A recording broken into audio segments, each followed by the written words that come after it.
बिस्मिल्लाहिर्रहमानिर्रहीम नहमदुहु व नुसल्ली अला मुहम्मद रसूलिल्लाहि करीम। ये प्रॉब्लम डिफरेंशियल इक्वेशन के linear partial differential equation with constant coefficient chapter से है। तो इसको सॉल्व करने के लिए सबसे पहले तो हम लोग जानते हैं कि डेल ओवर डेल एक्स को हम डी से डिनोट करते हैं और डेल ओवर डेल वाई को डी डैश से डिनोट करते हैं।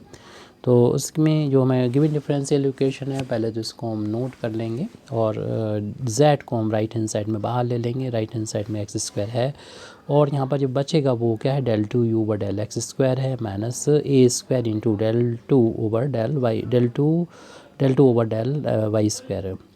अगर यहाँ पर सेकंड डेरिवेटिव होगा यानी del two over del x square रहेगा जैसा कि हमारा है ये, तो उसे हम डी स्क्वायर लिखेंगे। और अगर del two over del y square है तो उसे डी डैश का स्क्वायर लिखेंगे क्योंकि हमारा यहाँ पर है। तो इसको लिख देंगे डी स्क्वायर माइनस ए स्क्वायर, इसको हम डी डैश का स्क्वायर लिखेंगे। z is equal to x square.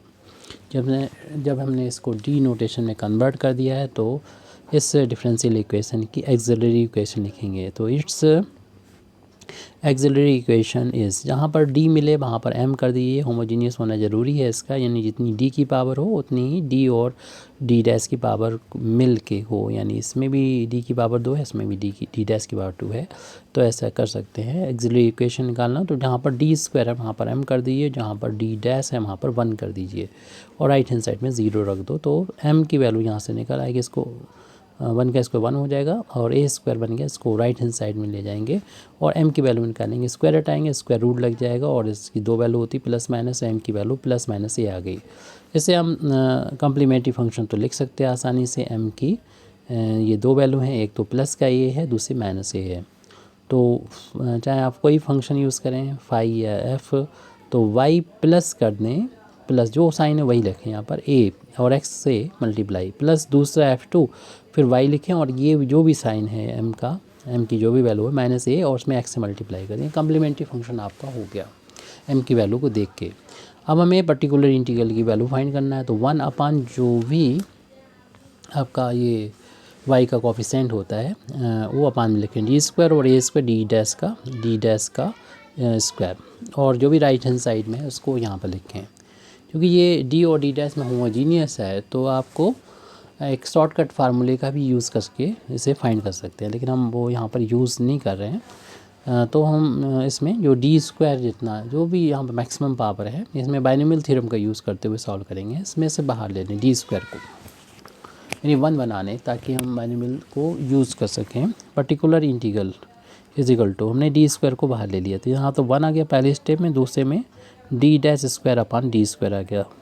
X square यहाँ पर इस पूरे ब्रैकेट की पावर प्लस का 1 है। अगर इसको हम न्यूमरेटर में ले जाते हैं तो यही पावर जो होगी वो माइनस के 1 आ जाएगी, यानी D dash square upon d square की पावर -1। अब यहाँ पर बाइनोमियल थ्योरम अप्लाई कर देंगे, यानी 1 माइनस एक्स की पावर -1 का। तो इसे हम अगर प्लस करें तो 1 माइनस एक्स ऐसे हो गया वैसे तो।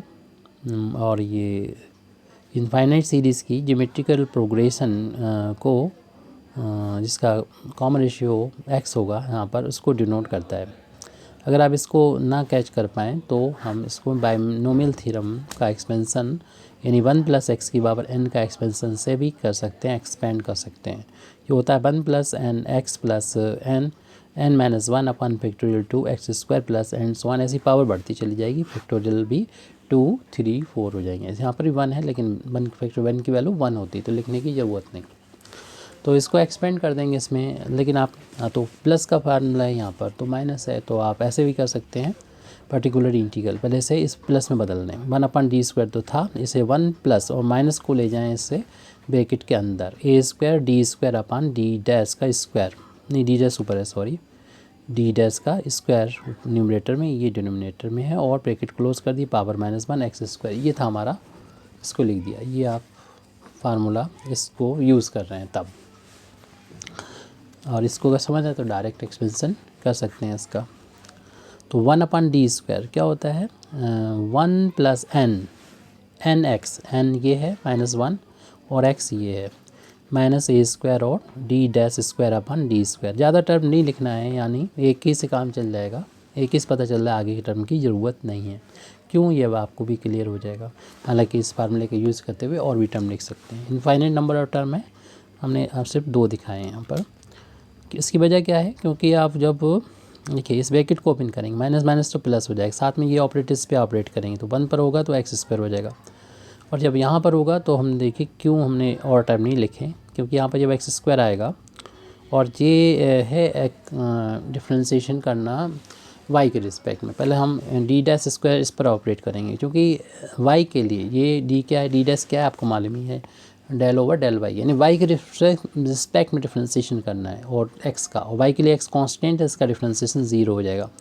तो जब ये वैल्यू जो है वो 0 के बराबर आ जाएगी, डी स्क्वायर ऐसे लिखा रहेगा, तो ये वैल्यू 0 आ जाएगी, तो आगे तो और हाइयर पावर मिलती है, यानी एक पावर ये है, अगले स्टेप में 2 पावर मिलती है, यानी डी डैश स्क्वायर का स्क्वायर होता है, यानी डी डैश की पावर 4 मिलती हैं, और फिर ऐसी बढ़ती चली जाती हैं, तो फिर उसका डिफ्रेंशिएशन तो 0 आएगा ही, तो हमें इससे आगे करने से कोई फ़ायदा नहीं मिलेगा, क्योंकि बाकी सारे टर्म जो होंगे वो 0 0 हो जाएंगे, क्योंकि सभी में डी डैश तो आ ही रहा है। एक बार भी डिफ्रेंशिएशन 0 का, वहाँ तो पावर आगे बढ़ती ही चली जाएंगी डी डैश की, डी स्क्वायर की, डी की भी पावर बढ़ेंगी, लेकिन उससे कोई फ़र्क नहीं पड़ेगा, जब यही 0 ही हो गया, आप उसको 0 का ये डी डैश नीचे अगर है तो इंटीग्रेट करना होता है, यानी 0 के इंटीग्रेशन करेंगे तो 0 ही आएगा, ये पूरा 0 हो चुका है, सिर्फ ये बचा हुआ है, और जो कि एक्स स्क्वायर पर ऑपरेट होगा। इससे डी स्क्वायर को हम 2 पार्ट में बांट देंगे, डी और 1/d, और इस सिर्फ एक्स स्क्वायर बचा है जिस पर हम ये ऑपरेट करेंगे, और इसका मतलब होता है इंटीग्रेट करना, जो भी बाद में लिखा है एक्स के रिस्पेक्ट में,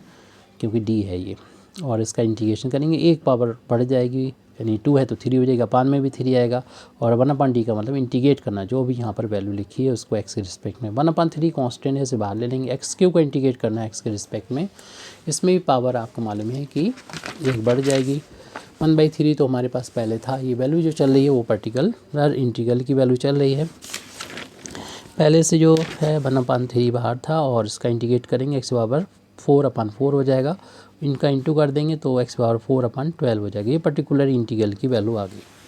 अब हम यहाँ पर सॉल्यूशन लिख सकते हैं, कंप्लीट सॉल्यूशन, हैंस दी, ये पूछा गया हमसे, complete solution is z is equal to complementary function जो फाइंड किया और जो पर्टिकुलर इंटीग्रल, दोनों को ऐड कर दिया, आ जाएगा। तो z is equal to complementary function क्या था, f1 बाई प्लस का x था, और प्लस देख लीजिएगा f2 पीछे जो भी हमने फाइंड किया था, minus f2 by minus ax, और पर्टिकुलर इंटीग्रल ये सामने रखा हुआ है, ऊपर है न्यूमरेटर में, ये है, प्लस कर दीजिए x की पावर 4/12। इस तरीके से हमारी ये प्रॉब्लम कंप्लीट हो जाती है। Thank you very much indeed for listening me. वाखिर दावाना अल्हम्दुलिल्लाहि रब्बिल आलमीन।